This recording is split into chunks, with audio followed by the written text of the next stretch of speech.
Inmediatamente después de la crucifixión, los seguidores de Jesús eran apenas un centenar. Era un culto clandestino perseguido y a punto de ser erradicado. Pero en pocas décadas, este culto contaba con miles de seguidores por todo el Imperio Romano. Se extiende por ciudades importantes como Éfeso, donde los paganos habían construido el templo de Artemisa, una de las maravillas del mundo antiguo. Erradicó todas las antiguas creencias. Llegó hasta tierras de la Capadocia, en Turquía, donde un pueblo misterioso excavó ciudades subterráneas y extraordinarias iglesias en roca volcánica. Y al principio, el mensaje de la cristiandad fue propagado por un hombre a través de las calzadas que Roma había construido para sus soldados. Un predicador llamado Pablo. A lo largo de su vida recorrió más de 30.000 kilómetros, llevando el cambio y la agitación allá donde iba. Ahora, utilizando las últimas investigaciones y técnicas de imagen por ordenador, un equipo de expertos intentará revelar el mundo que él conoció, los lugares que visitó y transformó. Este es el mundo perdido de San Pablo y los primeros cristianos.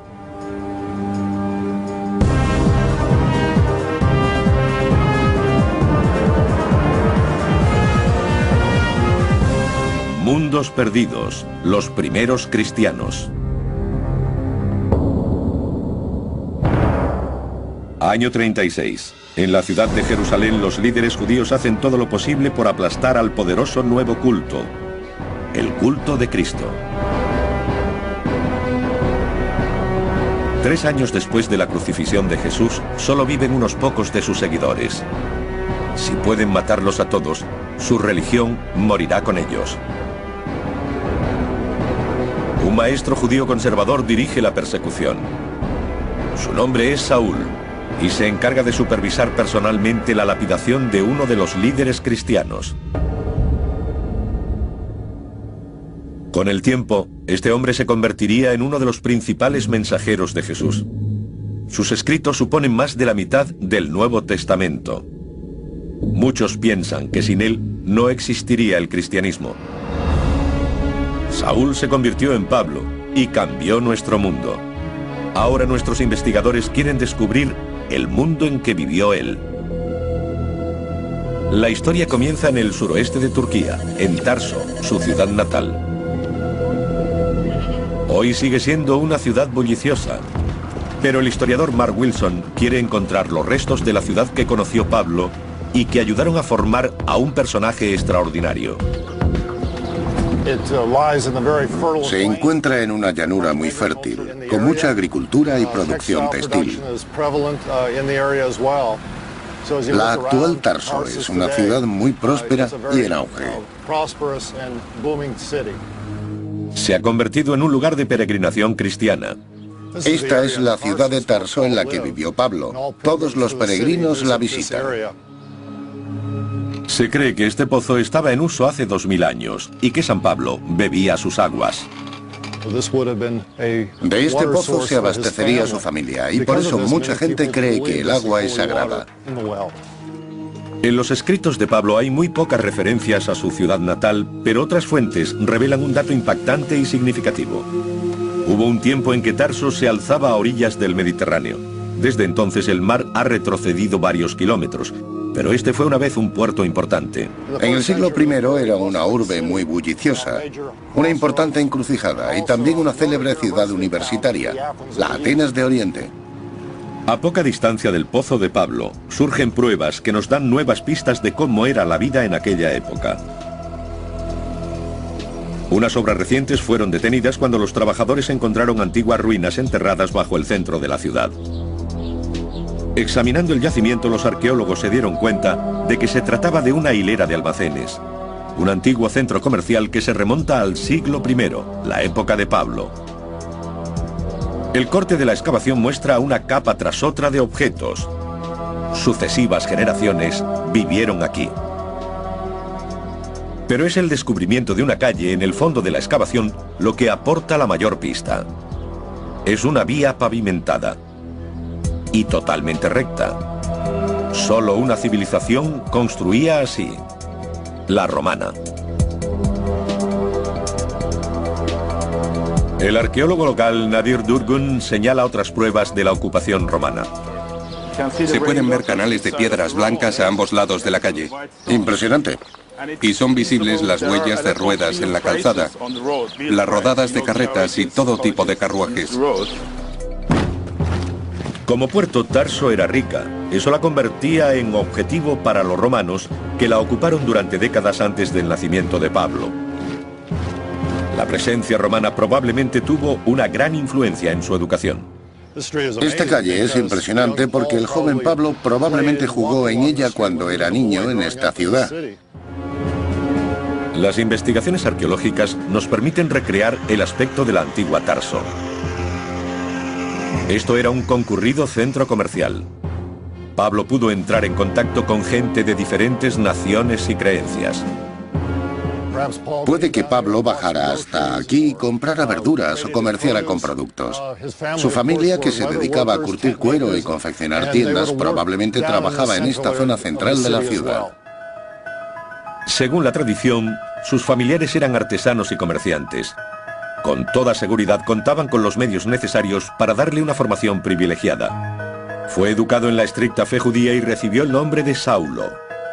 Pero también era ciudadano romano, algo que sería muy ventajoso a lo largo de su vida. Aprendió griego, la antigua lengua internacional de la diplomacia, y se convirtió en miembro de la élite judía ilustrada. Su primer viaje fue a Jerusalén, algo que formaba parte de su educación. Y allí tuvo su primer encuentro con los seguidores de Jesús, un joven y revolucionario predicador cuyo apoyo popular lo convirtió en una gran amenaza para las autoridades. Para Saulo, Jesús era el enemigo.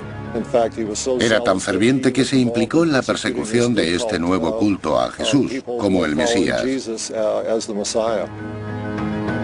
No existen pruebas de que Saulo conociera a Jesús, pero sabemos que consideraba blasfemas sus enseñanzas y tras la crucifixión dedicó su vida a perseguir a sus seguidores.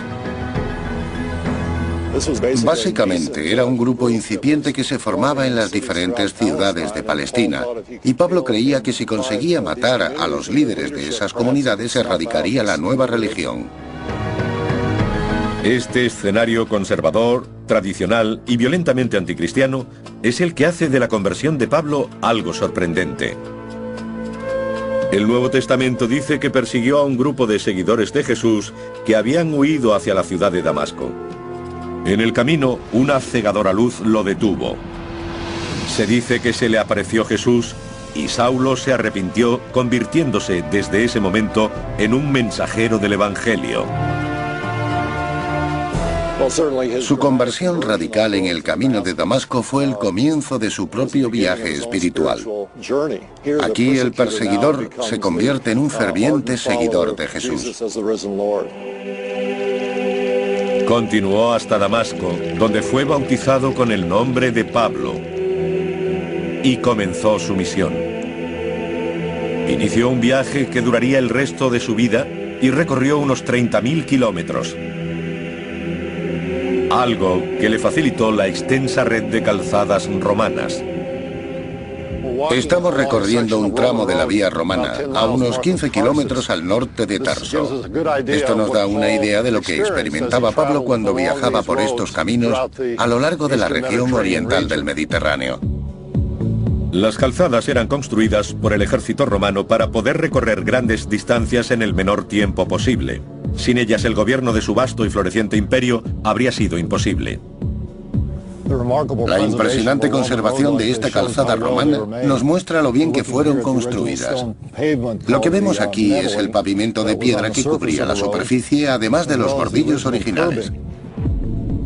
Los romanos construyen las calzadas siguiendo una estricta fórmula. Primero se rebaja el terreno, luego se rellena con piedras y arena para hacer una base sólida. Se cubre con capas de piedras más pequeñas y tierra. Encima se colocan las losas, a menudo de basalto. El centro está elevado para que el agua de lluvia corra por los lados. Pablo comienza su misión en Antioquía, la capital de Siria.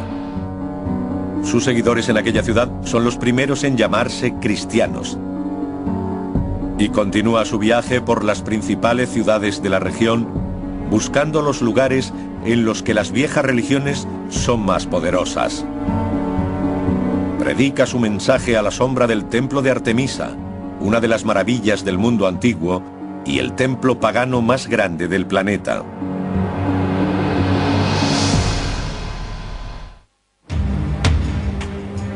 En el año 52, Pablo llega a Éfeso, la cuarta ciudad del mundo antiguo. Él es solo uno de los miles de peregrinos que la visitan. La mayoría acude a honrar a Artemisa. Artemisa era la diosa de la caza y protectora de las vírgenes. Y sabemos que durante sus fiestas anuales, las jóvenes solteras podían encontrar esposo. Artemisa era una de las diosas más importantes de la religión greco-romana. Y en esta ciudad tenía un templo equiparable a su estatus. El templo de Artemisa era muy conocido y su imagen se grababa en las monedas que circulaban por la región. Era una de las 7 maravillas del mundo antiguo y en la época de Pablo, el mayor de todos los templos. La Iglesia de Cristo Te Llama los invita al servicio general todos los días de lunes a domingo a las 7 de la noche. Venga a gozarse con nosotros. Habrá alabanza y adoración.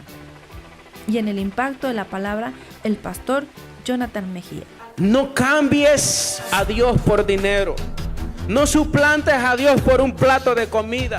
No suplante a Dios por un trabajo. O no suplante a Dios porque está cansado. Solo acuérdese en el mundo como usted era. En el mundo era bien dispuesto, era bien guerrero, era capaz, estaba disponible 24 horas. O sea que tenía capacidad usted para hacer a lo que se refería a pecado. Ahora para el evangelio nos creemos inútiles, desgraciados. ¿Sabes qué tienes que hacer? Nada más arrepentirte, volverte a Dios, porque Cristo está a las puertas y viene por una iglesia sin mancha y sin arruga que le ama y que le espera. Recuerde, estamos ubicados en 4826 West Jefferson Boulevard, Dallas, Texas 75211. Para información y transporte gratis, llámenos al 832-206-2633 o al 214-455-1851. Ante un mundo que se pierde, una iglesia diferente. Amigos y hermanos, buscar a Jehová mientras pueda ser hallado. Vives en Dallas y buscas Biblias, himnarios, panderos, material para la escuela dominical. No te preocupes, ya está Librería El Jordán en Dallas. Todo lo que tú necesitas está en tu Librería El Jordán.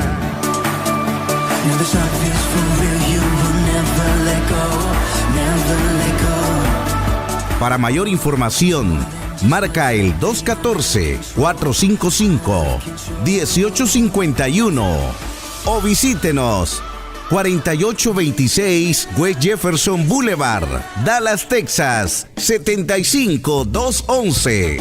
Librería El Jordán. Todo lo que tú necesitas ya está en Dallas. Vigilias impactantes en Dallas, Texas. No te las puedes perder. 4826 West Jefferson Boulevard, Dallas, Texas 75211. Todos los viernes en Dallas, Texas. Vigilias de poder y exaltación a nuestro Dios. Habrá música especial por los diferentes ministerios. En el impacto de la palabra, el pastor Jonathan Mejía. Dicen conocer a Dios, pero no lo conocen. Mucha gente en estos tiempos dicen conocer a Dios, pero no han tenido una experiencia real. A otros se les apagó el fuego, pero no toman interés ni importancia en levantarse. Y aquel fuego que había en ellos de poder, hermanos, levantarse y que se encienda ese fuego tiene que estar ardiendo adentro de nuestra vida. Ese fuego se llama Espíritu Santo. Fuego de Dios es la vida del creyente. Estas vigilias de bendición estarán dando inicio a las 10 de la noche. Alabanzas, palabra de Dios, testimonios impactantes, oración por sus necesidades y llenura del Espíritu Santo. Este es el lugar donde encontrarás alimento espiritual para tu vida, sanidad para tu cuerpo y salvación para tu alma. Para información y transporte, llame al 214-586-3346 y 214-772-5193. Invita Iglesia Cristo Te Llama en Dallas, Texas, y su pastor Jonathan Mejía. No faltes.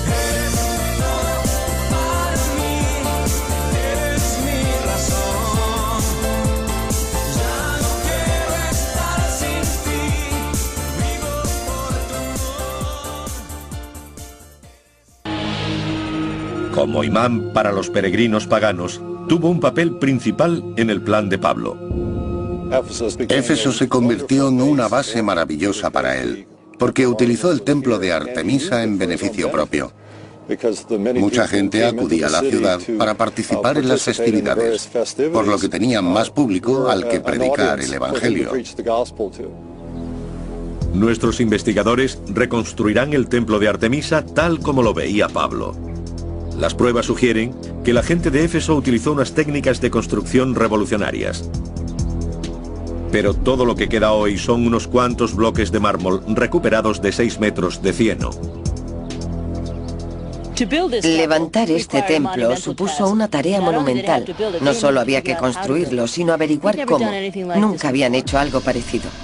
En su deseo de honrar a la diosa, los constructores del templo se impusieron una tarea retadora. Tomaron la decisión de hacerlo por entero de mármol. Y la cantera más cercana se encontraba a unos 13 kilómetros. Los bloques tenían que ser transportados hasta la obra. El arqueólogo Julian Bennett intenta descubrir cómo se hizo. Cuadrillas de hombres trabajaban con martillos y cinceles para crear una estrecha depresión de unos 15 centímetros de ancho. Aún puede verse aquí. Y una vez que abrían el canal hasta el nivel del bloque que querían, golpeaban desde los lados con cuñas metálicas para extraerlo. Se calcula que necesitaron unas 51.000 toneladas de mármol. Los efesios encargaron del trabajo a sus esclavos y delincuentes. El castigo común por un delito era ser enviado a las canteras. Aquí la esperanza de vida no era demasiado larga. Una vez que extraían los bloques, tenían que transportarlos al lugar de la construcción. En el siglo XXI se cuenta con maquinaria pesada. A pocos cientos de metros de la antigua cantera aún se extrae mármol gris. El bloque medio es de 13 toneladas, aproximadamente el mismo tamaño de los utilizados en el templo de Artemisa. Hoy las máquinas hacen que parezca muy sencillo, pero cuando se construyó el templo, todo era a base de la mano de obra. No obstante, los arquitectos utilizaron su ingenio para acelerar el proceso. Idearon un método que les permitía trasladar las piedras de un modo más efectivo que el de los egipcios. Convirtieron los bloques cuadrados en ruedas mediante un forro de madera para que pudieran rodar fácilmente los 13 kilómetros hasta la ciudad. Resuelta la cuestión de los materiales, se dispusieron a construir uno de los templos más grandes del mundo. En su apogeo atraería a más peregrinos que el templo judío de Jerusalén. Actualmente el lugar en el que se alzaba es una marisma. Cuesta imaginar por qué se erigió un templo tan grande en este lugar, un terreno que ningún constructor moderno querría. El historiador romano Plinio sostiene que el terreno pantanoso fue elegido por precaución ante los frecuentes terremotos, ya que amortiguaría los temblores. Otra teoría es que un meteorito cayó en este lugar. Los antiguos pensaron que era un mensaje de Dios y levantaron el templo a su alrededor. De cualquier modo, el lugar supuso un gran problema para los constructores. ¿Cómo levantar lo que sería una de las maravillas del mundo en un pantano? Empezaron creando una base seca, apisonando una capa de carbón y cubriéndola con lana de oveja para evitar la subida del agua. Sobre ellas se colocaron bloques de pizarra. El suelo de pizarra y mármol alcanzó 2,5 metros de altura para que quedara por encima del nivel del agua.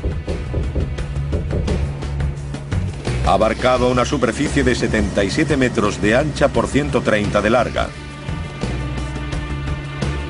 Esta robusta plataforma soportaba un bosque de columnas.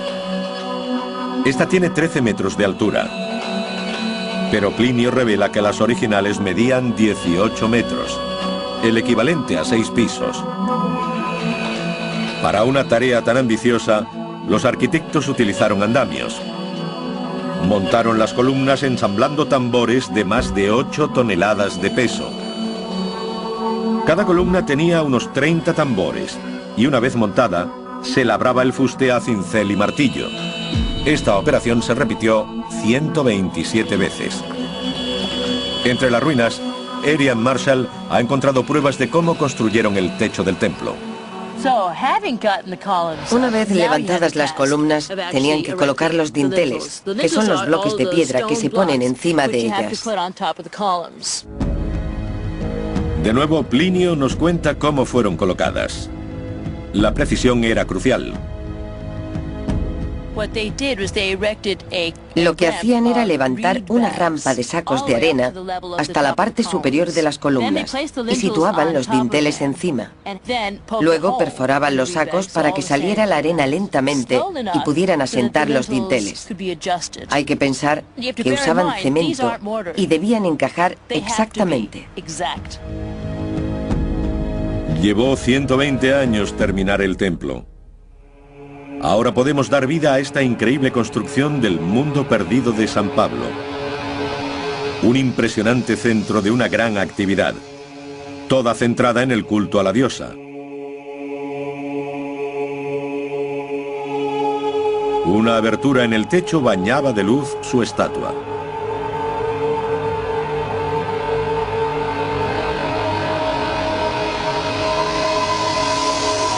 Pero el culto a Artemisa no era la única religión de la ciudad. Los romanos creían en muchos dioses y toleraban las creencias tradicionales de los pueblos que conquistaban. Así que al principio Pablo y su nueva religión fueron bien recibidos. A pocos kilómetros del templo, en el centro de la ciudad, Pablo descubrió algo que le permitiría transmitir su mensaje a una audiencia de un tamaño sin precedentes. Penetramos en uno de los edificios más espectaculares de Éfeso. 25.000 personas acudían a este lugar para juegos y manifestaciones. San Pablo estuvo aquí. El teatro, también construido con mármol blanco, atravesaba un momento de expansión cuando Pablo se encontraba en la ciudad. Con 140 metros de ancho y 66 filas de asientos, fue una vez el mayor teatro del país. Pablo habría venido aquí para dirigirse a uno de los públicos más numerosos de su vida. Este era el teatro perfecto. Tenía capacidad para 25.000 personas y su acústica permitía un impacto espectacular. La soberbia acústica se debe al diseño de las gradas. Estos asientos son anchos y a medida que se sube se van estrechando. Esta forma cóncava ayuda a retener el sonido dentro. Pero el teatro no estaba diseñado solo para discursos y obras. La separación que protege la primera fila indica que Pablo compartió su escenario con un espectáculo mucho más peligroso. El muro es alto para proteger a los espectadores de la sangre de las muertes que tenían lugar abajo. El descubrimiento reciente de un cementerio especial en Éfeso confirma que en este teatro luchaban gladiadores. Estos espectáculos inmensamente populares atraían a un público muy numeroso. Y en cuanto a Pablo, los juegos servían para que más gente oyera su mensaje.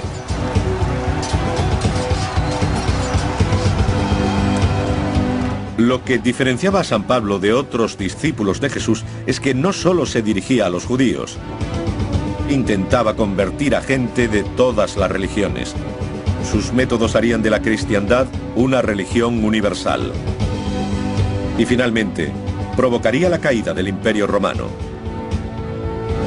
Aún así, fue la pericia de la ingeniería romana la que proporcionó a Pablo la oportunidad que necesitaba.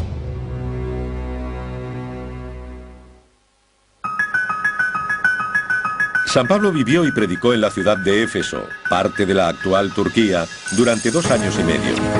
La mayor ciudad de la Asia romana, con una población cosmopolita y sin prejuicios, era el lugar perfecto para buscar nuevos fieles.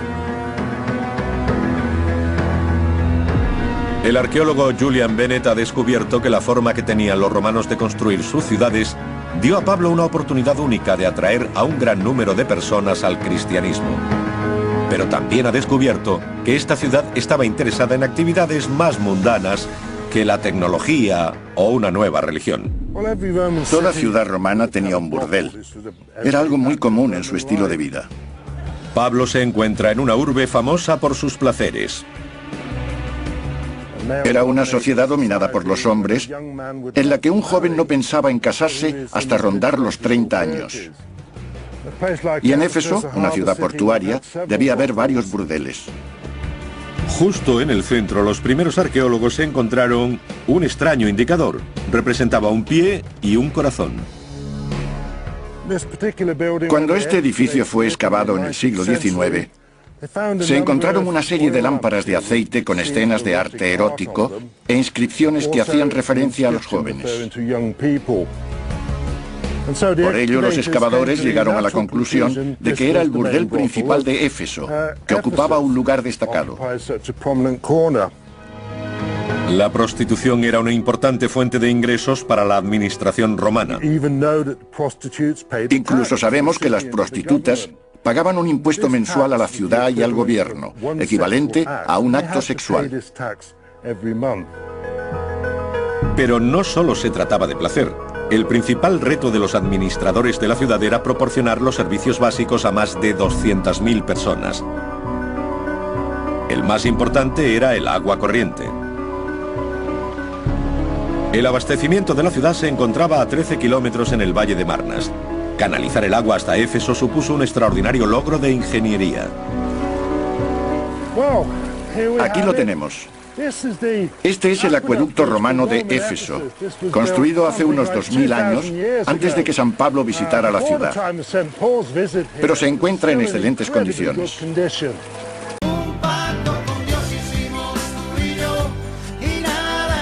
Los invitamos a la iglesia Cristo te llama en Dallas, todos los miércoles a las 7 de la noche. Tendremos enseñanza para matrimonios, habrá alabanzas y adoración.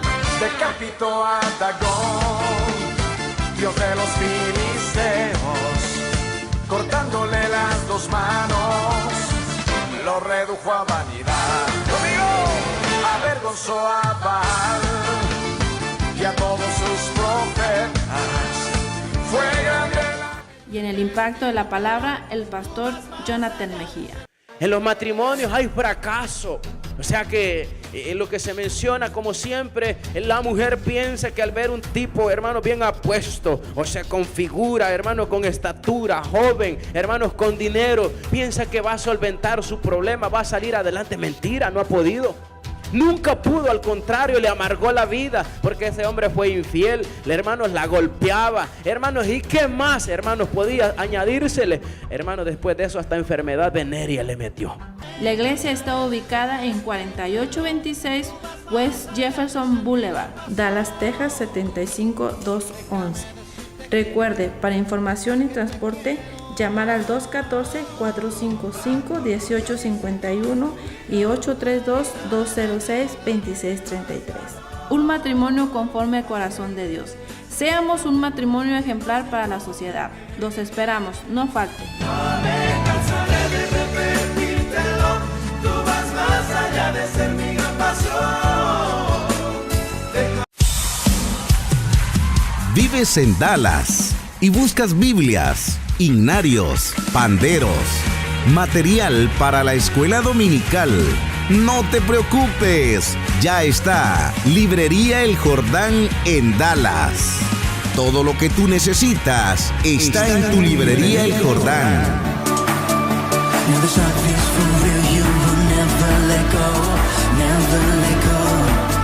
Para mayor información, marca el 214-455-1851 o visítenos 4826 West Jefferson Boulevard, Dallas, Texas 75211.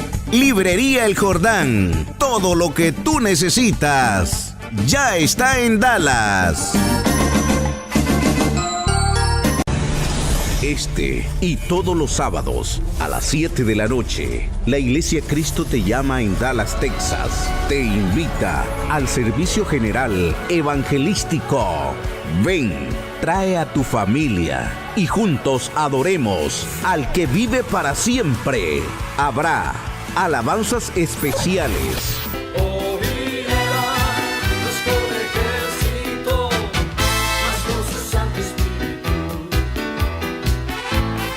En el impacto de la palabra, el pastor Jonathan Mejía. En los tiempos de Moisés tenían un becerro de oro, dice la Biblia, ¿verdad? Ustedes tienen un becerro de carne y barrigón todavía. Porque por eso no nos congregamos, por eso no buscamos de Dios, porque aquel se va a enojar, se va a poner bravo. ¿Y qué interesa? ¿Qué pesa más? ¿Lo que dice tu viejo o lo que dice el creador del cielo y de la tierra? Es ahí donde tienes que valorar la gracia de Dios, porque si yo sé que Él me lavó y Él me salvó, yo tengo que darle gloria a Él.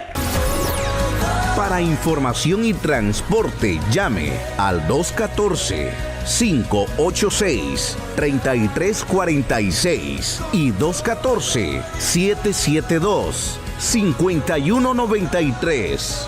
Le esperamos en el 4826 West Jefferson Boulevard, Dallas, Texas, 75211. Iglesia Cristo Te Llama llegó a la ciudad de Dallas para buscar al perdido, levantar al caído y despertar al dormido.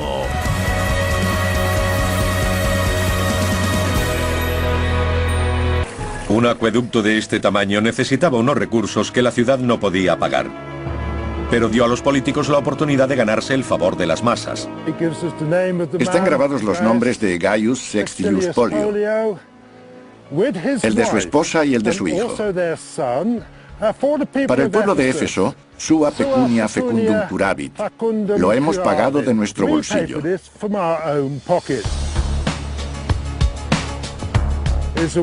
Es una buena forma de hacer que la gente de Éfeso recuerde quién eres. O incluso que cuando lleguen las elecciones, recuerden quién es tu hijastro. Cualquiera que fuese el motivo, las personas que pagaron proyectos como este hicieron un gran servicio a la ciudad. El acueducto de Pollio llevaba el agua hasta Éfeso, donde entraba en una gran cisterna. Este es el tipo de cosas que buscamos cuando seguimos un acueducto. Están repletas de carbonato cálcico. Es calcio disuelto en el agua que bajaba, procedente de las colinas de piedra caliza, y entraba en la ciudad por esta construcción. Aquí se ha desprendido una parte, y si consigo levantar esto, veremos a un lado un reborde y al otro un hueco.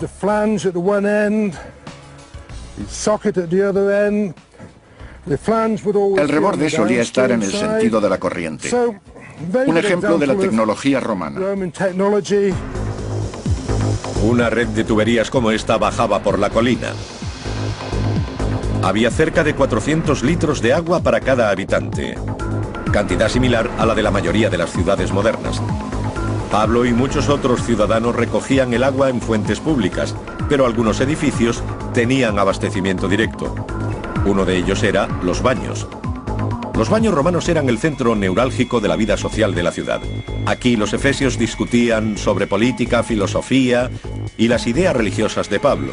Así se extendió el cristianismo y fue en lugares como este donde el mensaje de Pablo empezó a llegar al gran público. Las casas de baño eran lugares equipados por lo que entonces se consideraba alta tecnología, incluyendo un sistema de calefacción bajo el suelo llamado hipocausto. Tenemos mucha suerte porque en este lugar existe un tramo muy bien conservado del típico sistema de hipocausto. Aquí podemos ver los pilares que soportan el suelo principal. Una gruesa capa rosada de yeso romano, conocido como opus ignatum, que mantenía el calor. Sobre ella aún se conservan las losas de mármol del suelo. El aire caliente circulaba por una cámara bajo el suelo, extendiéndose por las paredes para caldear las habitaciones. El agua caliente llegaba a los baños y la sucia servía para arrastrar los residuos de otros edificios. Justo al lado se encuentra una de las instalaciones más importantes de toda gran ciudad romana. Efectivamente, una estupenda letrina pública. Asientos de mármol, agradables y frescos para el verano. Puede que no tanto en invierno. Uno se sentaba aquí, junto a otra persona, y hablaba del tiempo, los juegos de gladiadores y la vida diaria. Enfrente hay una especie de abrevadero, ya que los romanos no utilizaban papel higiénico. Cada persona tenía una esponja personal clavada en un palo, que mojaba en el agua y se limpiaba así. Nuestras pruebas proceden de una fuente inusual. Nos cuentan que un gladiador, en vez de enfrentarse a su oponente, decidió suicidarse. Así que se dirigió a la letrina, agarró una esponja y se la metió en la garganta hasta asfixiarse. Por eso conocemos el uso de las esponjas. Mientras que Pablo habría utilizado estos servicios públicos, las clases altas se permitían tenerlos en casa. Actualmente los restos de estas lujosas mansiones están protegidos en entornos de clima controlado. Probablemente, San Pablo vio cómo eran construidas y amuebladas con mármoles exóticos traídos de todos los rincones del imperio para demostrar la riqueza de sus propietarios. Cada casa tenía un baño privado abastecido constantemente por el caudal del acueducto. Esta es una letrina privada de gran calidad. Sabemos que al menos en Roma, y suponemos que en Éfeso, tenían tuberías de diferente calibre y calculaban los impuestos a pagar según él. Así que tener un retrete privado como este era un símbolo de estatus. Las casas más ricas de la ciudad incluso podían permitirse una forma primitiva de aire acondicionado, paredes de agua. El agua era necesaria para sobrevivir, para lavarse, para cocinar, pero también ayudaba a mantener el aire fresco. Así que debía ser un verdadero placer contar con este sistema, sobre todo en verano. La clase alta efesia disfrutaba de una gran calidad de vida, y de repente Pablo amenazaba con perturbarla. No solo minaba sus creencias paganas, sino que con ello dañaba el comercio más importante de la ciudad. La religión era el gran negocio de Éfeso. Su mercado abastecía a los peregrinos que llegaban al templo. Estatuillas de plata de la diosa Artemisa se vendían como amuleto y reportaban grandes ingresos. Pero la llegada del cristianismo implicaba que mucha gente le diera la espalda a Éfeso. 25.000 personas se reunieron en el gran teatro para escuchar a un orfebre llamado Demetrius. Este proclamó que Pablo no solo estaba insultando a su diosa, sino que también amenazaba su principal fuente de ingresos. Levantó a las masas hasta el punto de provocar una revuelta anticristiana. Según la tradición, Pablo fue encarcelado para apaciguar a la gente. Se piensa que fue allí donde escribió algunas de las cartas integradas en el Nuevo Testamento. Tras su liberación se le ordenó abandonar la ciudad. Pero esta nueva religión ya había echado raíces. Éfeso se convertía al cristianismo. Y el orfebre Demetrius tenía razón. La ciudad decaía junto con el culto a Artemisa. Fue el comienzo de una larga y lenta caída que llevó al templo a la ruina. Pablo siguió su viaje. Su mensaje tendría un efecto igual de poderoso en todas partes. Alcanzaría los rincones más remotos del Imperio Romano, transformando cada comunidad que visitaba. A continuación, investigaremos la sociedad religiosa que surgió al paso de San Pablo. En la extraña tierra de la Capadocia, un misterioso grupo de cristianos buscaría la seguridad construyendo un mundo secreto subterráneo. Hace 15 millones de años, una serie de erupciones volcánicas en la zona mediterránea levantaron inmensas nubes de ceniza que cubrieron la Tierra capa tras capa. Con el tiempo crearon un lugar extraño y espiritual. Actualmente recibe el nombre de Capadocia. Algunos especialistas creen que San Pablo llegó aquí para predicar su nueva religión. Nuestros investigadores intentan comprender el papel que este extraño paisaje desempeñó en el nacimiento del cristianismo. Y la mejor forma de ver los restos que quedan es desde el aire. Comprende casi 40.000 kilómetros cuadrados y está salpicada de conos esculpidos, pirámides y obeliscos. La ceniza tiene un espesor de 91 metros. Cada una de sus capas tiene una consistencia diferente, lo que significa que la erosión del viento y la lluvia han creado un terreno impresionante e irregular. Los primeros exploradores pensaban que las formas debieron ser talladas por una antigua raza. Los edificios presentan la habilidad y la destreza de un pueblo muy sofisticado. Su trabajo aún puede verse y sigue impresionando. Vemos algunos escalones tallados en la roca que llevan a una habitación. Es un lugar increíblemente precioso, muy hermoso. La palabra Capadocia deriva del vocablo persa que significa tierra de hermosos caballos. Sus naturales eran famosos por suministrar valiosos animales al ejército romano. De vuelta a tierra, Verónica Calas elige la mejor forma de transporte local y se dirige al valle de Hilara, un cañón abierto en la ceniza. Encuentra una extraordinaria concentración de antiguas iglesias excavadas en la superficie rocosa. Solo en este valle de 16 kilómetros hay más de 100. Está claro que el mensaje de Pablo tuvo un gran impacto. Las iglesias están decoradas con frescos alusivos al Nuevo Testamento. Verónica quiere remontarse aún más en la historia de Pablo. Para ello, se dirige a un asentamiento situado a unos cuantos kilómetros del cañón para intentar descubrir cómo vivían los primeros capadocios. Pablo debió encontrarse con una extraordinaria comunidad que vivía en cavernas. Este asentamiento está abandonado desde entonces, pero sus antiguos habitantes dejaron atrás atractivos atisbos de su vida. Es una gran habitación cuadrada con una bóveda cónica que da a un tiro de ventilación. Esto es una chimenea en la que encendían fuego. Es muy probable que cocinaran aquí. Esto es un horno con un fuego debajo y quizás una parrilla.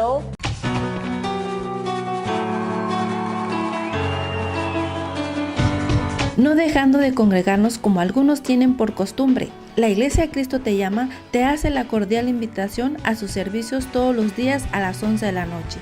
Sí, a las 11 de la noche estaremos reunidos adorando a nuestro Dios y escuchando la palabra de Dios. Imposible es que la vida de un creyente verdadero que haya conocido a Dios, que conozca a su Dios, que hable con Dios y Dios le responda, hermano, no hayan cambios y hayan frutos en él. Siempre habrán, hermanos, frutos y respaldo. Estamos ubicados en 4826 West Jefferson Boulevard, Dallas, Texas, 75211. Familia de Dallas, Fort Worth, Irving, Grand Prairie, Garland, Mesquite, Duncanville y todos sus alrededores tenemos transporte totalmente gratis. Para información y transporte gratis, llámenos al 832-206-2633 o al 214-455-1851. No te pierdas esta bendición de congregarte. Te esperamos. La Iglesia Cristo Te Llama, abierta 24 horas.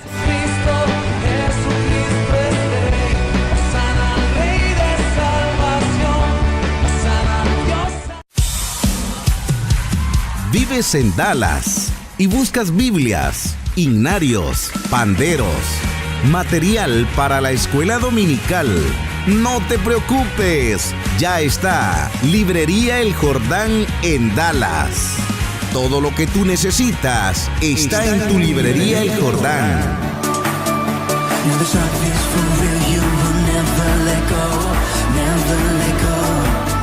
Para mayor información, marca el 214-455-1851 o visítenos 4826 West Jefferson Boulevard, Dallas, Texas 75211. Librería El Jordán. Todo lo que tú necesitas ya está en Dallas.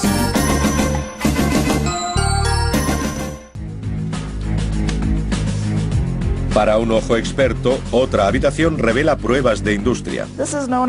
Esto es un foso de telar y es un gran ejemplo. Aquí se encajaba un marco de madera en torno al regazo para poder tejer. También hay huecos para almacenar vasijas o ánforas. Basándose en estas pistas esculpidas hace 2000 años en la ceniza, Verónica crea una imagen de cómo eran los capadocios. Se decía que la gente que vivía aquí era muy tosca, los vaqueros del Imperio Romano. Y se contaba que si una víbora mordía a un capadocio, moría el animal. Así de duros eran. Aún así, viviendo de la ruta comercial que unía Europa con Asia, estas gentes se enriquecían cada vez más. El estilo de vida de los capadocios era cómodo y sofisticado. Un gran salón ceremonial indica el alto estatus de la gente que vivía aquí. La mayoría de los antiguos edificios que estaban a la intemperie desaparecieron hace mucho tiempo. Pero la ceniza volcánica de la Capadocia ha conservado un registro de su arquitectura que ofrece una visión única del mundo perdido en el que estuvo San Pablo. Existen pruebas concluyentes de que su religión se introdujo muy bien en esta zona. Esta es una iglesia muy bonita. Tiene planta de basílica, con columnas y arcadas que separan la nave central de las laterales. Ahora estamos entrando en el santuario donde se encontraba el altar. A pesar de que estas columnas parecen haber sido construidas con ladrillos y mezcla, en realidad fueron excavadas en la ceniza volcánica. Su elaborado estilo imita las técnicas arquitectónicas de la época. La ceniza se trabaja fácilmente con herramientas muy sencillas, pero excavar una casa tan sofisticada como esta debió llevar muchos meses y requerir mucha habilidad y planificación.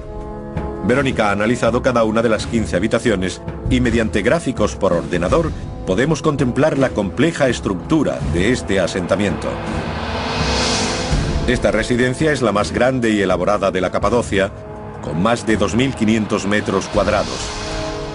Casi la mitad de un campo de fútbol. La cocina, las salas ceremoniales y la iglesia reflejan un estatus propio de la élite. Era el hogar de una gran familia aristocrática y públicamente cristiana. Este lugar forma parte del legado de Pablo. Los detalles arquitectónicos de la iglesia de Durmush-Kadir están increíblemente bien conservados y nos dan una idea de cómo adoraban a su Dios los primeros cristianos. Esta es una hermosa representación del tipo de iglesia que surgió inmediatamente después de la visita de San Pablo. No contiene imágenes, pero su arquitectura es muy elegante.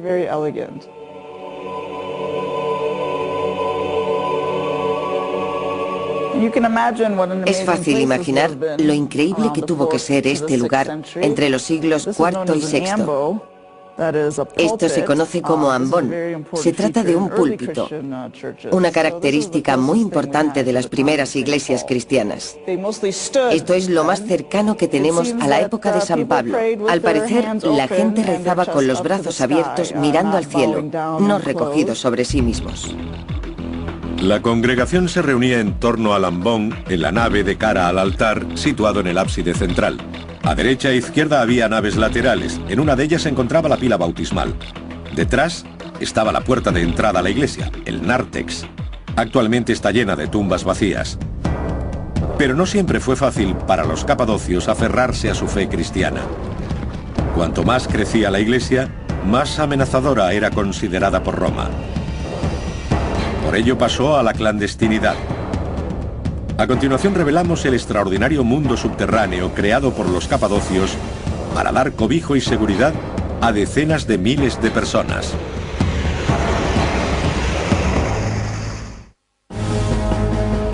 Durante 30 años Pablo recorrió el mundo romano propagando el mensaje del cristianismo. Su viaje entró en su fase final en Jerusalén. Hacia el año 60 fue detenido por quebrantar la ley judía. Se enfrentaba a la pena de muerte, pero ejerció su derecho como ciudadano romano de ir a juicio en la propia Roma. Fue un paso arriesgado. El emperador Nerón veía a los cristianos como una amenaza. A mediados de los años 60, la situación de los cristianos en Roma era bastante precaria. Los romanos reconocían que no era una secta del judaísmo, sino una religión independiente. Cuando la ciudad ardió destruyendo cientos de edificios, Nerón necesitó a alguien a quien culpar. Tras el incendio de Roma del año 64, Nerón buscó un chivo expiatorio y acusó a los cristianos, lo que llevó a su persecución. Pablo era un conocido líder cristiano. Según la tradición, Nerón lo señaló a él y ordenó su decapitación. Pero no pudo erradicar el mensaje de Pablo. La fe cristiana había arraigado en las tierras en las que había predicado, y poco a poco, con el paso de los siglos, el cristianismo llegó a gobernar el Imperio Romano.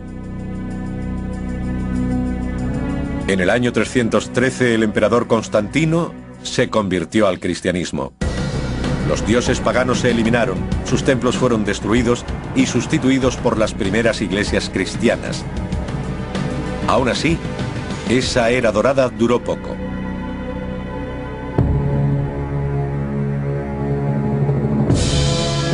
El destino del imperio y el de la iglesia estaban unidos. El cristianismo prosperó mientras Roma permaneció fuerte. Pero cuando ésta entró en declive, sus enemigos se convirtieron en enemigos de la iglesia. Este giro del destino se sintió incluso entre los lejanos cristianos de la Capadocia. En el siglo V, mientras Roma caía, se vieron a merced de los caudillos árabes sin medios para responder. Decidieron actuar de una forma increíble. Las decenas de miles de cristianos de la Capadocia se escondieron bajo tierra. Su extraordinaria historia no fue revelada hasta la década de 1960. El hallazgo fortuito de un pasadizo secreto llevó a una serie de extraños descubrimientos. Bajo el paisaje hay cientos de kilómetros de túneles construidos por el hombre. Sus entradas están sorprendentemente bien escondidas, pero abrir esas puertas astutamente ocultas nos da una nueva perspectiva de la historia de los primeros cristianos. Las investigaciones han revelado que los túneles formaban asentamientos autosuficientes, con todas las características de una sociedad sofisticada. La gente sobrevivió aquí abajo gracias a ingeniosos pozos de ventilación excavados en la roca. Es impresionante. Aquí se nota una suave brisa y nos encontramos a varios metros bajo la superficie. De hecho, llegan hasta una capa freática, por lo que tienen la doble función de tiro de ventilación y de pozo desde el que se bombea el agua. Tenemos un gran hueco cuadrado que parece una habitación, pero es una cuba en la que se pisaban las uvas. El caldo resultante pasaba por aquí y se depositaba en este hueco. La vida bajo tierra no debió ser fácil, y cuesta imaginar cómo sobrevivió esta gente sin ver el sol. No diferenciaban el día de la noche, y creo que eso debió provocar una extraña psicología en ellos. Debieron sentirse desesperados. Aseguraron las entradas a estos complejos con unas pesadas puertas con forma de ruedas. Algunas aún siguen selladas hoy.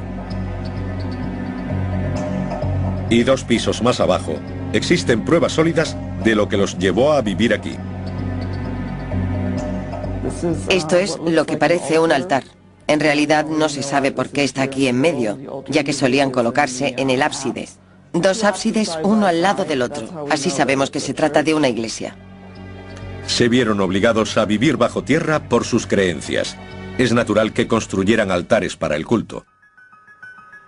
Se han descubierto 40 asentamientos como este. El más grande tiene 8 plantas subterráneas, adentrándose más de 80 metros en el suelo y con 32 kilómetros de túneles. Se cree que unas 20.000 personas se ocultaron solo en este complejo. Y aún quedan por encontrarse muchos más. La Paz tardaría otros 5 siglos en regresar a esta región. Durante 300 años, los cristianos utilizaron estos túneles y pasaron muchas dificultades para conservar su fe. Esa fe era el legado de San Pablo. Muchos consideran a Pablo el fundador del cristianismo, pero el mensaje que proclamaba era el del propio Jesús. Escribió la mitad del Nuevo Testamento. Se le atribuyen 13 de sus libros. Fundó iglesias desde Antioquía hasta Roma, que posteriormente se convirtieron en la base del cristianismo. San Pablo pasó su vida viajando por las ciudades del mundo antiguo, desafiando al poderoso imperio romano. Cuando empezó, el cristianismo era una religión en peligro de extinción. Pero a través del esfuerzo de este hombre, no solo sobrevivió, sino que prosperó, convirtiéndose en una de las religiones más importantes del mundo.